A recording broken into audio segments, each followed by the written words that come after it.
Hey guys, কেমন আছো সবাই? মনিকাজ ডাইতে সকলকে স্বাগত।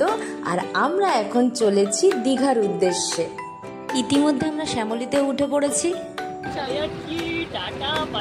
তারপরে বাস থেমেছিল একেবারে গিয়ে কোলাঘাটে। আর আমরা দীঘায় গিয়ে নেমেছিলাম প্রায় 4:30-র দিকে, যখন পুরো একদম ঘুটঘুটে অন্ধকার ছিল। আমরা গিয়ে বিচের ধারে বসেছিলাম, কারণ অত ভোরবেলা আমরা হোটেল ঢুকতে পারিনি। তো সকাল হতে এখানে আমাদেরকে হোটেল দিয়ে দেওয়া হলো। তো তোমাদেরকে হোটেলটাই ঘুরে দেখিয়ে দিচ্ছি।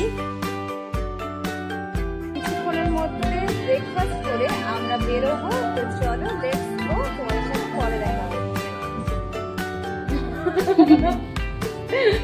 কথা বলছি, তুই সেইভাবে কথা বল, আমি সেইভাবে একটু সেজে। একটা ফ্যানটা কি দোষ করেছে ওর বল?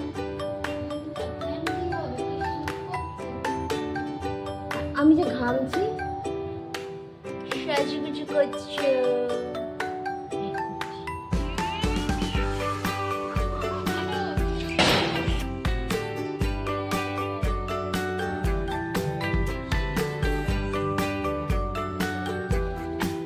ছুঁড়ে মারবো।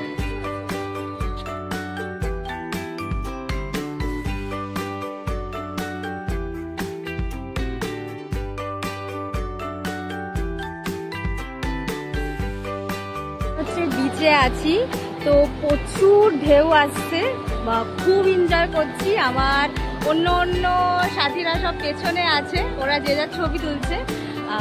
তো চলো, পরে তো আমরা মন্দারমণির দিকেও যাব লাঞ্চ সেরে। তো এখন আমরা এই বিচের আনন্দ নিয়ে আস্তে আস্তে হোটেলের দিকে এগোবো।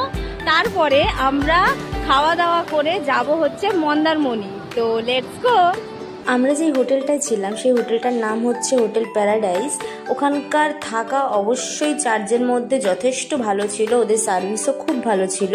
আমরা শুধু একবেলাই ওদের ওখানে লাঞ্চ করেছিলাম, যেটার মানে খুবই জঘন্য ছিল খাওয়া দাওয়াটা। তারপরে আমরা ডিসাইড করি রাতে আমরা বাইরে খাওয়া দাওয়া করব। তো যারা মনে করছে যে হোটেল প্যারাডাইসে থাকবে, অবশ্যই থাকতে পারো, কিন্তু খাওয়া দাওয়াটা বাইরে করলেই আমার মনে হয় বেটার হবে।